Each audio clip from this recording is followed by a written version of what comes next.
살아계신 아버지 하나님께 감사드립니다. 오늘 금요일 저녁에 우리가 하나님께 나와 예배드립니다.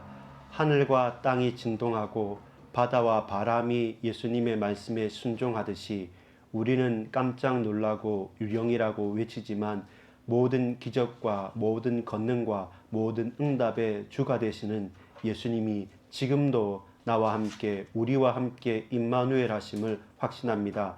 이 밤에도 예수님이 그리스도 되심의 증거를 나타내고 또한 증거하시며 밝히 드러내시사 고백할 수 있는 밤 되기를 원합니다. 주님 함께하여 주옵소서. 예수 그리스도 이름으로 간절히 기도합니다. 아멘.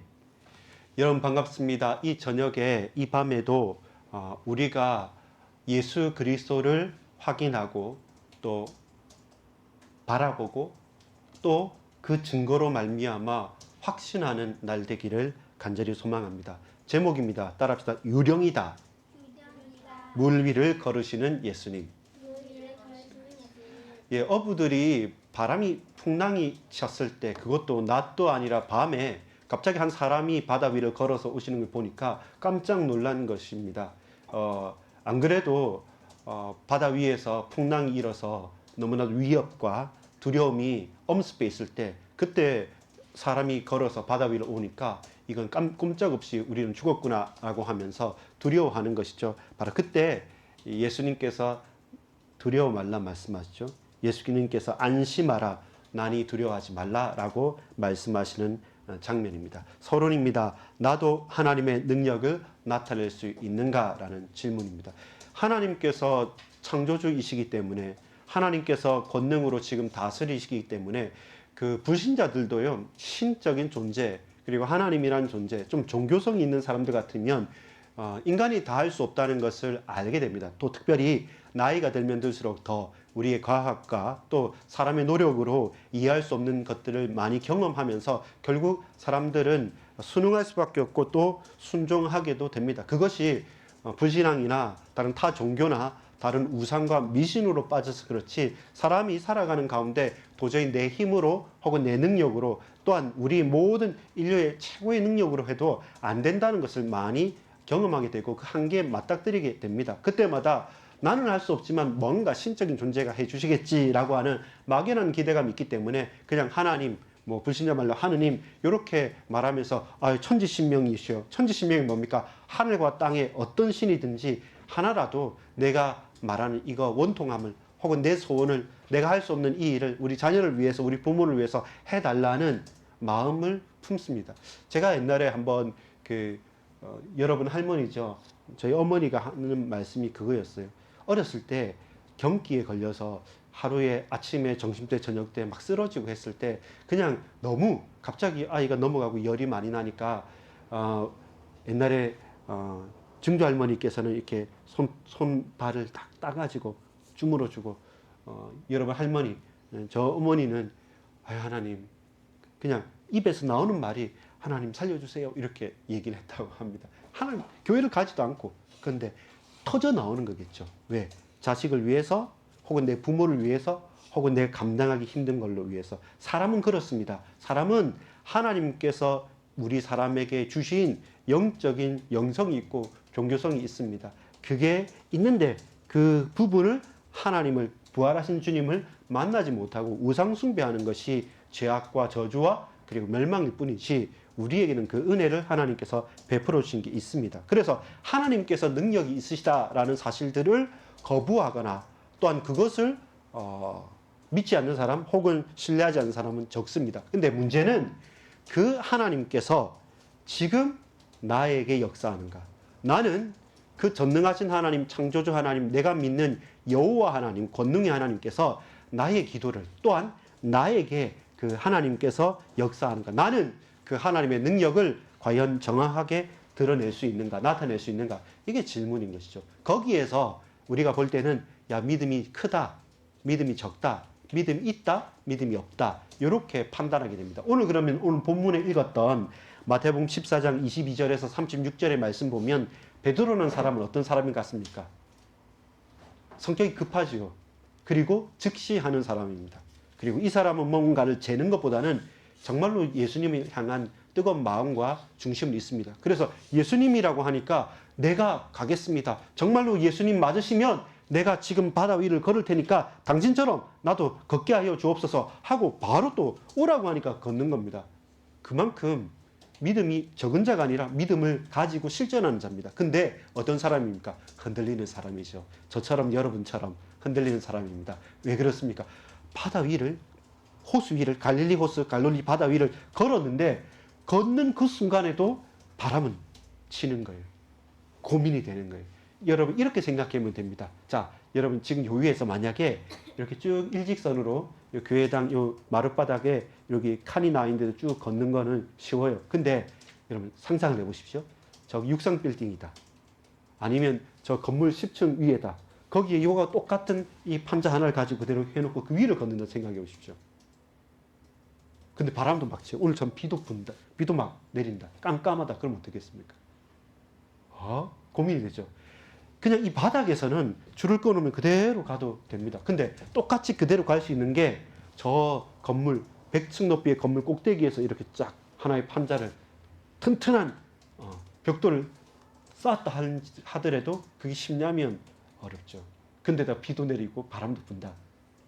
쉽지 않죠. 근데 여러분 물 위를 걷는다는 건 말이 됩니까? 말이 그냥 기적이죠. 물 위를 걸을 사람은 없죠.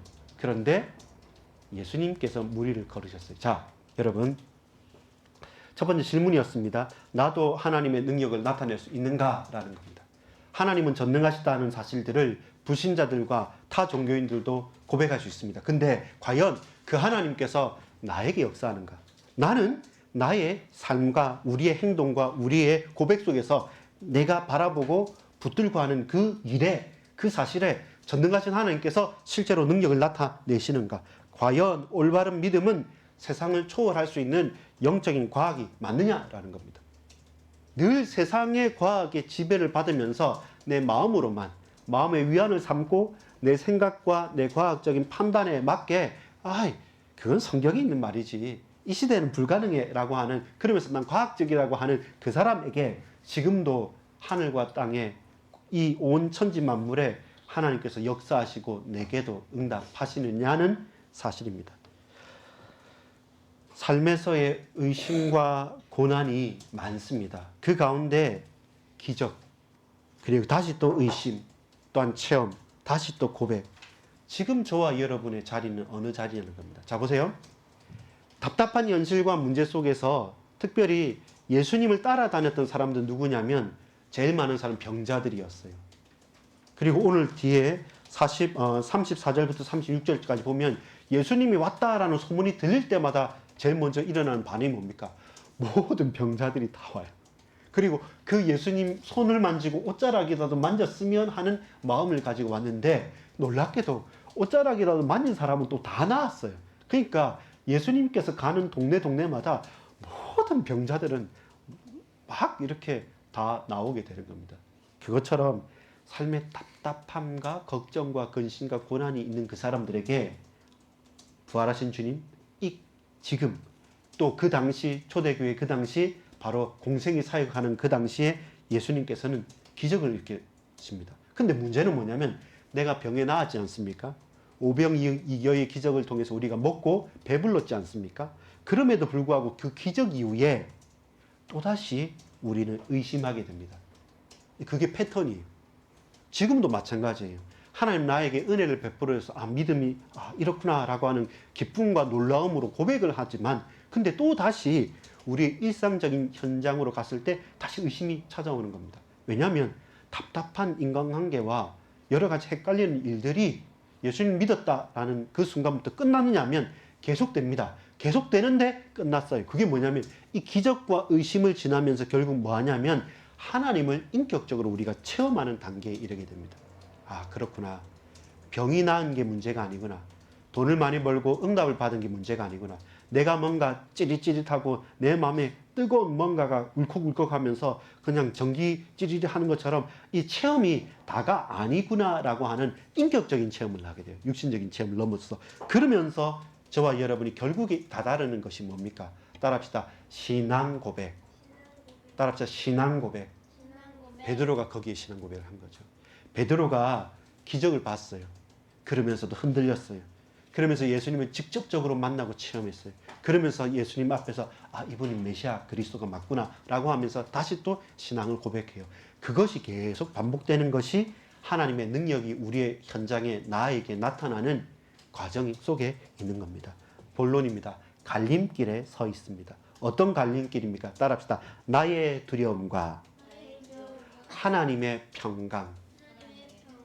하나님께서 나에게 주신 평안함이라고 하는 평강과 두려움, 어디에서부터? 내 속에서부터 뭉실뭉실 피어나는 두려움. 그 갈림길에 우리가 서 있는 겁니다. 그 갈림길에 뭐가 앞에 나와 있냐면 바다가 있는 거죠. 그 앞에 폭풍우가 있는 거예요. 그 앞에 큰 광풍이 있는 겁니다.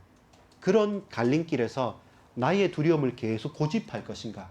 아니면 하나님께서 내게 평안함을 베푸시는 그 평강 속으로 갈 것인가? 라는 갈림길에 우리는 매일마다 맞닥뜨리게 되는 겁니다. 우리의 현장이 어떤 곳이냐면 바로 베드로와 제자들이 갔던 현장입니다. 내가 제일 잘 아는 겁니다. 어부들이니까요. 얼마만큼 배에서 물고기도 잡고 그 배를 잘 노저 갈 수 있겠습니까? 그런데도 어부로서 내가 노저 간다 할지라도 갑자기 태풍과 갑자기 미친 광풍이 불고 막 파도가 쓰나미처럼 다가오게 된다면 그건 어부로서도 할 수가 없는 거예요. 어부가 잘하는 게 뭐냐면 물길을 잘 알고 바람을 잘 보고 점점점 어떤 곳으로 가는 게 가장 빠르고 안전하게 가는 것을 경험상 또 기술, 스킬을 습득해서 잘 아는 것이지 내가 판단하고 생각하는 이상의 큰 바람과 큰 태풍과 그리고 큰 쓰나미 파도가 올 때는 어부도 어찌할 수 없는 거죠. 그런 갈림길에 서 있는 겁니다. 그 갈림길에 제자들이 맞닥뜨렸던 겁니다. 우리도 마찬가지예요. 늘 우리가 살아가는 현장이에요. 학교도 가고 친구도 만나고 직장도 가고 늘 밥 먹었지 않습니까? 늘 재밌게 놀았어요. 근데 어느 날 건강검진을 했는데 암이 생긴 겁니다. 근데 어느 날 나는 열심히 일했는데 회사가 부도가 났던 겁니다. 근데 어느 날 나와 제일 친하게 지내는 친구하고 같이 사업을 하는데 이 친구가 사기를 치고 도망을 가버리고 야반 도주를 하고 부도가 났단 말입니다. 그러면 원망하기도 힘들고 처음에는 다른 사람을 원망했다가 자기 자신을 자책했다가 그 다음에 아니다고 부정했다가 저 모든 것 다 짊어 안고 또 현실에 쑥 빠져서 난 안 된다고 포기하고 계속 이런 우리가 잘 알고 정말로 믿고 신뢰하고 있었던 삶인데 그런데 내가 예상하지 못하는 큰 바람이 부는 겁니다. 그 큰 파도가 쓰나미가 갑자기 밀려 들어오는 것입니다. 그때는 피해야죠. 그냥 배를 대고 나가지 않아야 되는데 근데 문제는 바다 한가운데 그 갈릴리 호수 한가운데서 그런 일이 갑자기 우리를 엄습하니까 이제는 어떤 기술도 어떤 경험도 없는 것이죠. 그때 예수님께서 우리에게 말씀하셨습니다. 오늘 본문의 27절입니다. 같이 한번 읽어보겠습니다. 첫 번째 27절 같이 읽읍시다. 시작. 예수께서 즉시 이르시되 안심하라 나니 두려워하지 말라. 안심하라 나니 두려워하지 말라. 우리가 안심할 수 있는 근거와 이유가 어디 있습니까? 나다라는 겁니다. 나다라는 겁니다. 내가 너와 함께 있고 지금 이 광풍이 불고 이 두려움과 평강의 갈림길에서 내가 너희 앞에 왔다는 겁니다. 내가 너와 함께 하겠다. 나니까 두려워하지 말라. 사람들은 우리는 누구라고 봅니까? 내가 이해하지 못했을 때는 두려워합니다. 예수님인데 제자들이 누구라 했습니까? 설마 예수님께서 바다를 물을 건너서 강을 건너서 오겠냐? 이것은 유령이라는 거죠. 이 한밤에 이 미친 광풍이 불고 태풍이 치고 바다가 요동치는 이때 유령이 나타났다. 내가 감당할 수 없는 것, 내가 이전에 보지 못했던 거니까 유령이라는 거죠. 저와 여러분이 하나님 앞에 홀로 설 때가 있습니다.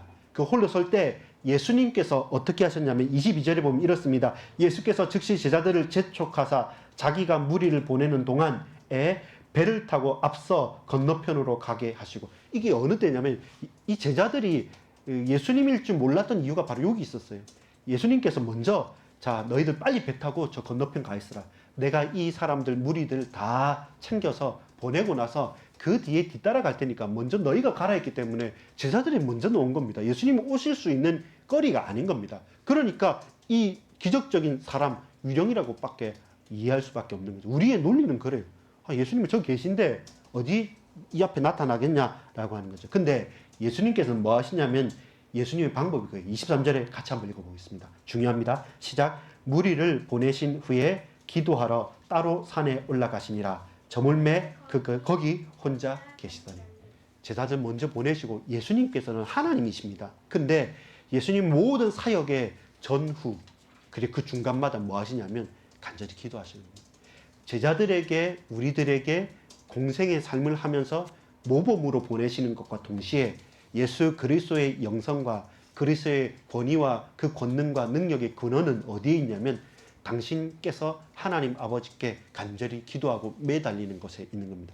성부, 성자, 성령, 성삼위일체 하나님께서 교제하시고 소통하시고 연합하시고 능력으로 신비롭게 인도하시는 그 가운데 예수님께서도 하나님 아버지께 기도하시구나. 육신의 몸을 입고 온 성자로서 예수님께서 무릎 꿇고 아버지께 간절히 간구하시는구나. 그때 하나님의 은혜가 임하는구나. 그때 주의 성령께서 함께 역사하시는 거나. 성부 하나님께서 약속하신 그 말씀이 그때 이루어지는 거나. 그렇다면 하물며 우리도 마찬가지입니다. 많은 사역과 많은 일들과 많은 공부들과 많은 일들 사이사이마다 저와 여러분이 다른 것으로 마음을 빼앗기고 다른 것으로 우리가 휴식을 취하는 것이 아니라 정말 기도하는 것입니다. 따로 홀로 간절히 집중하여서 기도하는 그때. 근데 그때 제자들은 무엇을 만납니까? 바다에서 광풍을 만나고 현장에서 내가 제일 잘 아는 어부들에게 있어서 그 강 수십 번, 수백 번, 수천 번 갔던 그곳에서 지리도 잘 아는 그곳에서 헤어나오지 못하는 그들인 겁니다. 우리가 그거예요. 내가 아는 현장이라고 생각하고 우리는 할 수 있다고 생각하는데 근데 홀로 예수님께서는 모든 사역의 시작과 끝과 중간중간마다 하나님 앞에 무릎 꿇으셨습니다. 마찬가지로 제자들도 우리들도 우리가 아는 현장이라 할지라도 결국 저와 여러분 우리가 감당할 수 없는 수많은 일들 앞에 우리는 노출되어 있습니다. 항상 안전할 거라고 항상 내가 했던 그대로 할 거라고 결코 그렇지 않습니다. 반드시 광풍이 일어나고 태풍이 오고 여러 가지 문제와 사건들은 일어나게 됩니다. 그때 저와 여러분의 정체성, 신분과 권세를 잃어버리지 않고 우리가 확인할 수 있는 것이 뭡니까? 평상시 기도입니다. 그리고 그 평상시 기도에서 저와 여러분이 두려워할 수 있고 흔들릴 수 있고 자빠질 수 있으나 바로 그때 우리는 그 기도 속에서 음성을 듣습니다. 어떤 음성입니까? 안심하라. 내니 두려워하지 말라라고 하는 부활하신 주님의 하나님의 음성을 저와 여러분이 듣게 되는 것입니다. 그래서 저와 여러분이 시작과 끝과 그 중간에 항상 하나님의 음성을 간구하는 기도의 생활, 기도의 삶이 무엇보다도 중요한 겁니다. 여러분 저를 봐주십시오. 따라합시다. 안심하라. 나니 두려워하지 말라. 언제 이것이 가능하다고요?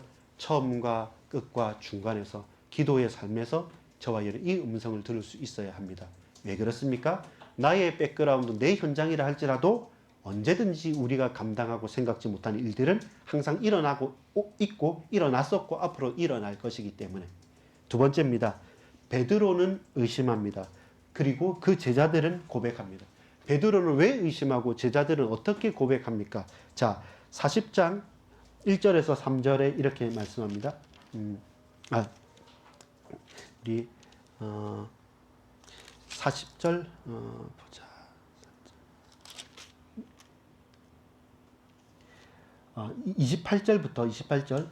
베드로가 대답하여 이르되 주여 만일 주님이시거든 나를 명하사 물 위로 오라 하소서 하니. 베드로 의심이 만일 내니까 두려워하지 말고 안심하라고 했는데 베드로는 안 믿어져요. 왜 그렇습니까? 1절 아까 봤지 않습니까? 22절에 예수님은 아직 남아 계시고 우리가 제일 빨리 먼저 왔는데 어떻게 예수님께서 여기 나타난단 말입니까? 음성은 예수님 음성 맞는데 유령인 것 같다고 전부 다 의심하고 전부 다 두려워할 때 제일 먼저 나선 베드로가 말합니다.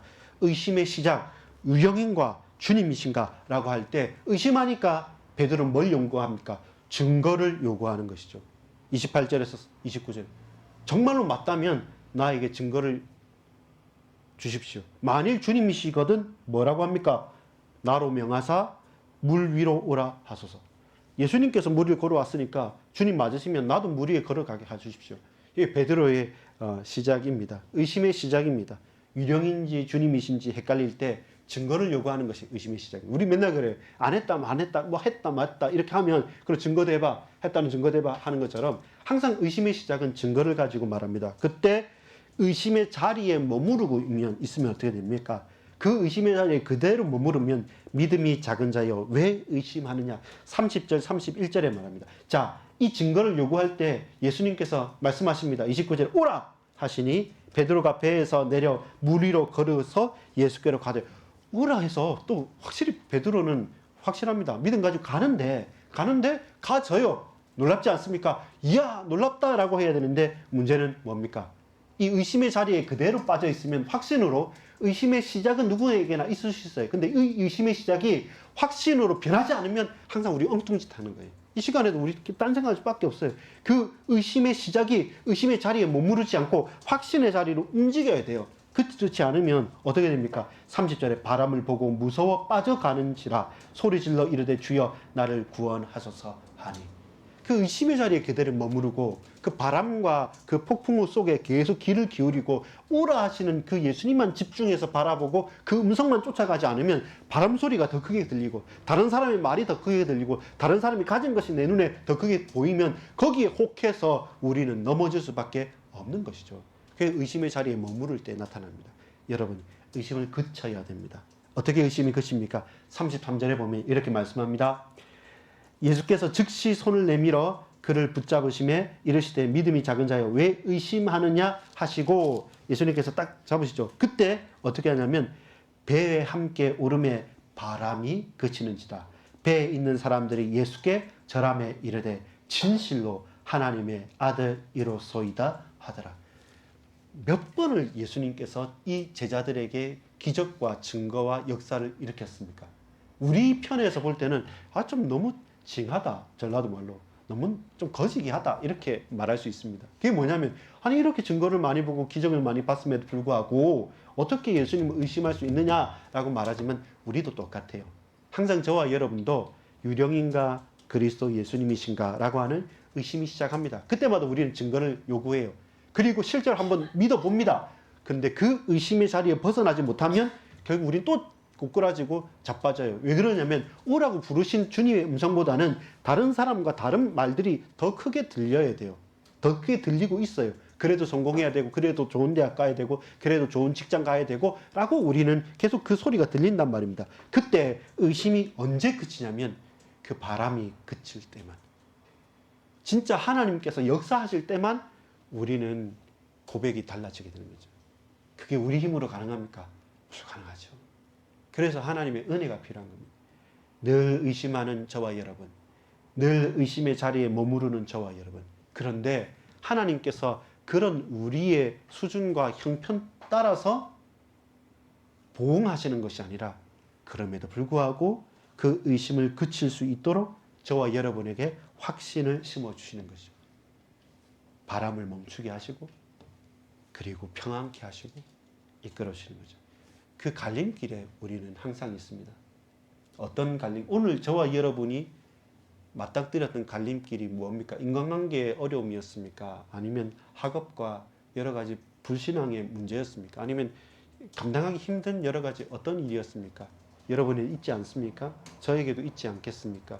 그때 결국 저와 여러분이 의심하지 않아야지, 믿어야지 라고 하는 것이 아니라 주님께서 그 의심을 그치게 우리에게 말씀하시는 겁니다. 그래서 기도가 중요해요.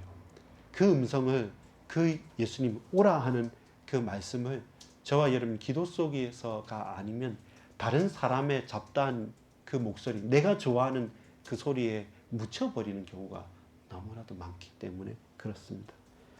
제자들이 고백합니다. 부인할 수 없는 증거 앞에서 그들은 고백하는 겁니다. 와, 진짜 그리스도 하나님 아들 맞으시네. 바다 위를 걸어오셨어요. 우리가 배 타고 제일 먼저 나왔는데 거기에 무태 땅에 머무르고 계신 분이 아니 배보다 더 빨리 바다 위를 건너오시네. 유령인 줄 알았는데 그분께서 베드로도 바다 위를 강의를 걷게 하시네.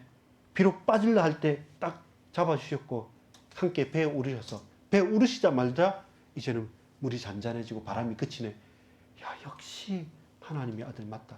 그리스도가 맞다라고 그들은 또 고백할 수밖에 없는 거죠. 항상 우리를 향한 하나님의 은혜가 그것입니다. 우리는 맨날 유령이라고 말합니다. 그냥 우연의 일치라고 말합니다. 하나님의 은혜보다는 내가 잘했다고 생각할 때 너무 많습니다. 그래서 우리는 또 실수하는 것이고 제가 그렇게 또 실수하는 것입니다.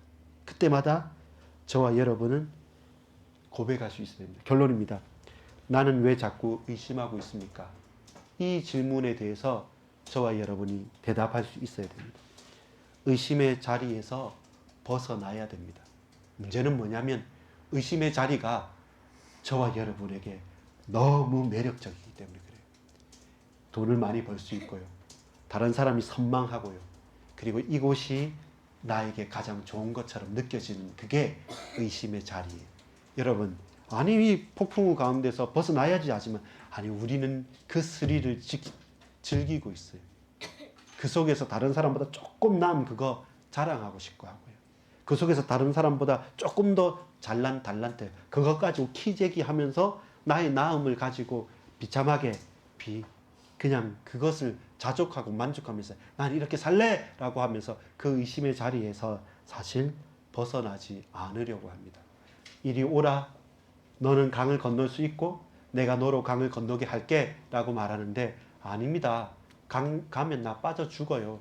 아닙니다. 지금 이렇게 폭풍우 치는 거, 비 내리는 거, 바람 부는 거 안 보이십니까? 아니 예수님은 메시아시니까 그리스도시니까 이 바다 위에 걸을 수 있지만 나는 못 걸어요. 물리 법칙도 모릅니까? 과학도 모릅니까? 말이 되는 소리를 하십시오. 예수님은 하나님이시니까 나는 안 돼요. 라고 하면서 계속 그 의심의 자리에 결국 그 배는 뒤집힐 것이고 결국 우리는 그 바다에 빠질 수밖에 없음에도 불구하고 저와 여러분이 적극적으로 의심의 자리에 머무르기를 기뻐하는 것입니다. 따라합시다.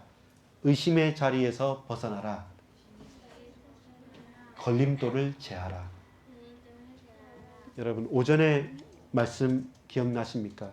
그 부자 관리에게 있어서 모든 것을 갖추고 풍족한 그리고 큰 부자인 그 부자 관리에게 예수님께서 너 정말 잘했다. 계명도 잘 지키고 근데 한 개 부족한 것이 있다 말합니다. 뭡니까? 그 부족한 것을 만약에 금식을 해라고 했든지 만약에 어떤 고행을 해라고 했다면 그 부자 관리는 반드시 했을 겁니다. 근데 너에게 너무 부족한 것이 딱 하나 있다. 그게 네가 가진 거다.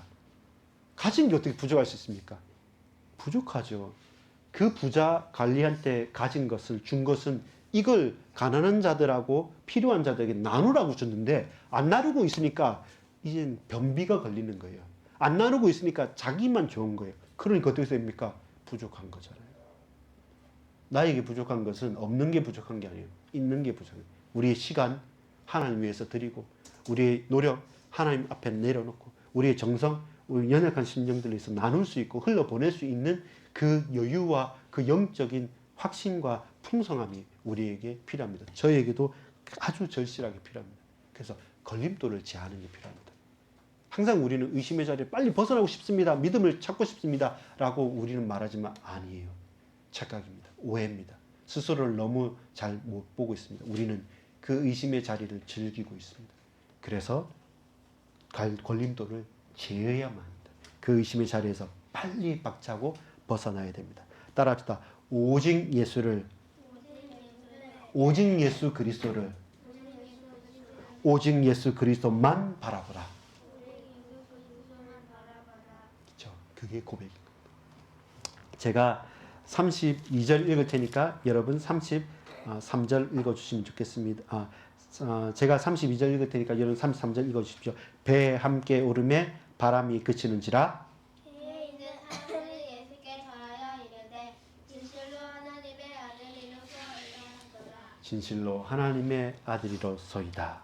결국 이 의심을 바꾸는 것은 그 증거를 확인할 때입니다. 그리고 그 증거가 이제는 밝히 드러났습니다. 무엇으로요? 자, 36절에 보면 다만 예수의 옷자락에라도 손을 대게 하시기를 간구하니 손을 대는 자는 다 나음을 얻으니라. 예수님께서 그 증거를 보이시는 거예요. 여러분, 한번 구약과 연결시켜서 마지막으로 결론을 맺겠습니다.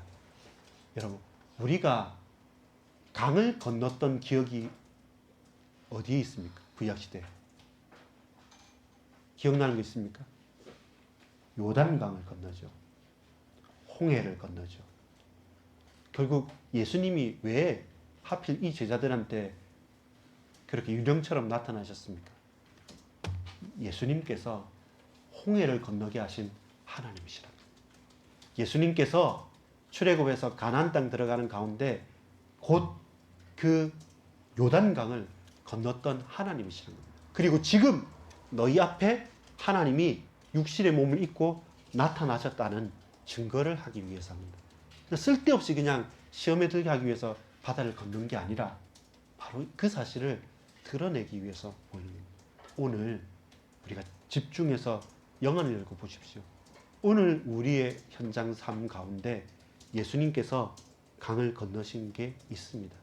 우리는 지나가 버렸어요. 왜? 우리는 기도하지 않고 우리는 오라시는 예수님의 음성보다는 다른 사람과 일들의 소리에 바빠서 우리가 미처 캐치하지 못하고 미처 깨닫지 못했을 뿐이지, 반드시 저희의 삶에서, 저희 하루 중에서 우리 혜경이 엄마, 혜경이, 혜주, 혜민이, 혜연이 우리 각자의 현장에서 예수님 지금도 오늘 하루 종일 반드시 강을 건너시고 저와 여러분에게 오라 하시는 그 음성의 그 일들이 있었습니다. 그것을 놓치지 마십시오. 기도하겠습니다. 아버지 하나님, 감사합니다.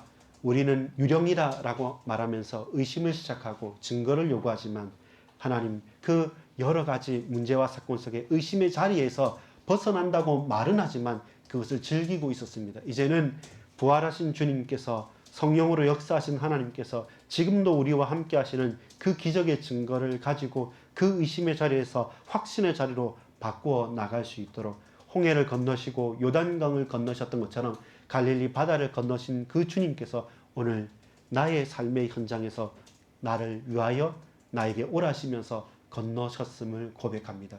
그 확신과 그 증거를 가지고 일평생 하나님께 감사하며 나갈 수 있도록 역사해 주옵소서. 믿고 감사를 드립니다. 예수 그리스도 이름으로 간절히 기도 올리옵나이다. 아멘.